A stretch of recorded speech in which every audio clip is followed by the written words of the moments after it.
Lyon Pôle Bourse, faire grandir les entreprises grâce à la cotation, animer le club des sociétés cotées et développer un écosystème boursier dynamique.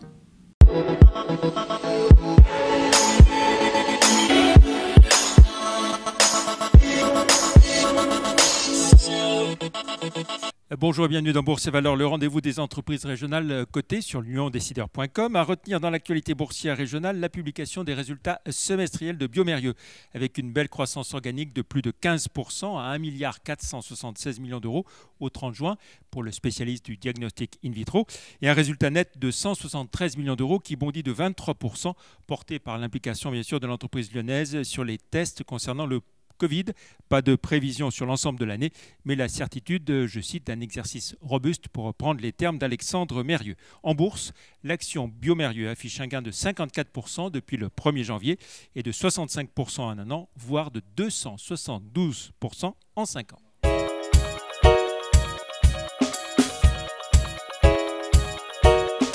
Notre invité aujourd'hui, Guy Chifflot, le président du conseil de surveillance d'Orapi Group. Bonjour. Bonjour. Un été actif, tout comme le premier semestre, puisque vous avez finalisé votre restructuration financière fin juillet. Vous poussez un ouf de soulagement, j'imagine?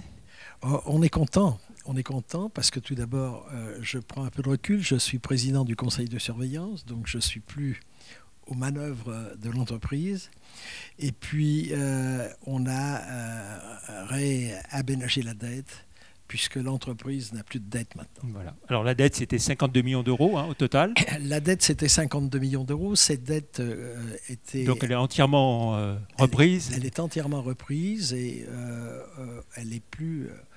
une partie n'est plus à la charge de l'entreprise. Voilà. Donc ça, c'est très important.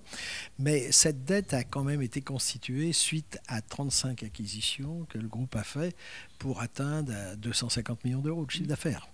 Donc ça valait le coup, c'est ce qu'on comprend. Alors, donc cette dette, c'est l'arrivée de Cartesia, entre autres, à hauteur de 20% environ du capital, 19,81% pour être précis. Le total, avec quelle perspective à moyen terme pour Cartesia? Il y a l'arrivée de Cartesia. Cartesia est un fonds belge qui appartient à Albert Frère et qui a été constitué il y a une quinzaine d'années et qui s'est spécialisé dans la restructuration d'entreprises. Nous avons fait en début d'année, puisqu'on a signé le 27 février un protocole d'accord qui est basé sur Cartesia fait une augmentation de capital qui est en cours et va avoir à peu près 30% du capital.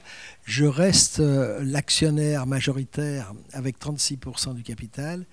Et quel est le délai? Le délai est à peu près 3 ans au total. Voilà. Et puis un apport donc de Cartesia de 17 millions d'euros, dont 12 un apport de 12 millions d'euros, c'est tout ce qu'on a besoin parce que finalement cet argent est très cher et nous l'avons simplement pris en court terme. D'accord. Avec possibilité de monter à 17 éventuellement? On a une possibilité pas de monter obligatoirement, à 17, mais ce n'est pas obligatoire. Voilà. Alors, vous l'avez évoqué aussi, nouvelle gouvernance aussi. À vous la présidence du conseil de surveillance, à Henri Biscara la présidence du directoire.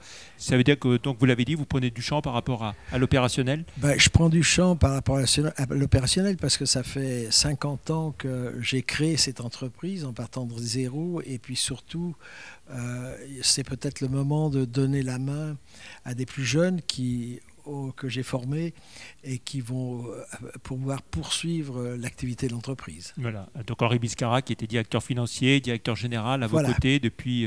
depuis 16 ans. Depuis 16 ans. Ouais. Retour quand même un mot sur votre activité au 30 juin. Une belle progression portée donc par la crise sanitaire et notamment tous ces gels hydroalcooliques que vous avez produits. Et puis produits d'entretien très recherchés aussi forcément par tous les secteurs pour lesquels vous travaillez. Alors, c'était pas prévu. On a eu une chance extraordinaire parce qu'on est sur le bon créneau. Et effectivement, on a eu une demande absolument astronomique, puisque pour vous donner un chiffre, nous faisions à peu près 20 tonnes par an. Et là, on faisait par jour à peu près 100 tonnes de produits. On travaillait 24 heures sur 24, 6 jours sur 7.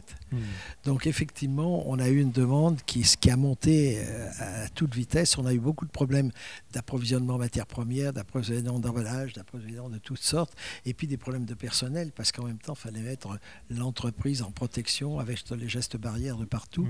Et ça a été des moments difficiles.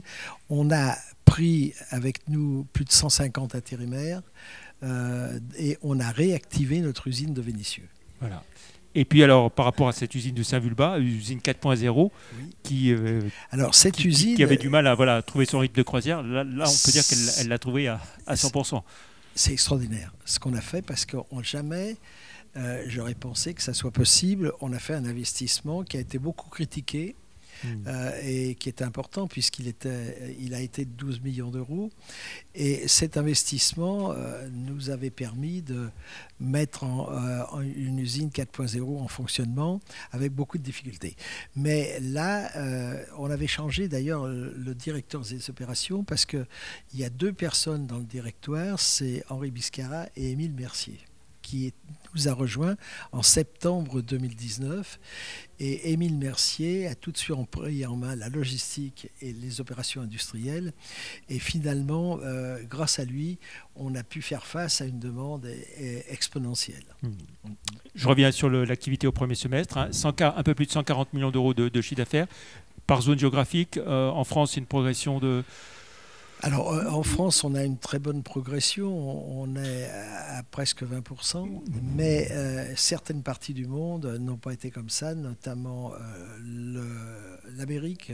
On est à petite progression, mais c'est différencié. L'Europe du Nord est aussi en difficulté. L'Angleterre n'a pas été très bon. Et surtout l'Asie, qui était axée sur tout ce qui est le transport, l'aviation. Là, il y a une baisse d'activité très importante de 40 à 50%. Comment est-ce que vous voyez le deuxième semestre, Alors, actuellement, il y a déjà 2 mois de passé, les 2 mois d'été. Actuellement, je ne peux pas dire des choses sur les résultats puisqu'ils vont être publiés dans une dizaine de jours. Mais aujourd'hui, sur l'année 2020, on pense qu'elle se terminera très bien et que finalement, les opérations seront conformes à nos prévisions qui ont été faites au 30 juin, qui sont au 30 juin. Par contre, sur l'année 2021, sur l'année 2022, on est en train de réfléchir qu'est-ce qui va se passer, et c'est l'environnement économique qui va nous contraindre de voir, mais on pense qu'on est quand même sur un trend qui n'est pas trop mauvais. Voilà, et puis sur un secteur qui et sur un secteur porteur, parce que l'hygiène professionnelle devient un élément majeur pour les entreprises et pour les personnes. Voilà, tout secteur confondu, et donc autant de clients potentiels évidemment pour ceux qui ne le sont pas encore. Pour finir, on va jeter un œil sur votre parcours en bourse. Orapi Group, au moment où on enregistre cette émission, était autour de 5,18 €, plus 45% depuis le 1er janvier, plus 9,7% depuis un an. En revanche, moins de 43% par rapport à il y a 5 ans. Alors, il faut dire une chose, c'est que nous avons fait une augmentation de capital. Enfin, elle est en cours, elle est à 5,20 €. C'est vrai qu'il y a un tassement parce qu'on a fait une création d'un certain nombre d'actions. Donc, il y a un tassement de l'action. Ça, c'est mathématique. Et je pense que la valeur, compte tenu de ce qu'on a fait, la valeur ne peut qu'avoir une tendance positive. Voilà, alors vous l'évoquiez, plus de 50 ans d'histoire, combien de créations d'emplois? Vous avez évoqué la trentaine, plus de 30 ans. 35 entreprises acquises dans un marché qu'on a construit petit à petit, le marché du process industriel et le marché de l'hygiène professionnelle. On est devenu l'acteur numéro 1, lyonnais, français. Et puis on a 1200 personnes, dont à peu près 850 en France. Très bien. Merci beaucoup Guy Chifflot. Plus d'informations sur Orapi Group sur les sites live.renex.com et zonebourse.com. Et puis une idée de lecture pour ce week-end, le dernier numéro de Lyon Décideur qui vient de sortir en kiosque. Merci, très bon week-end, à la semaine prochaine. Merci. Merci.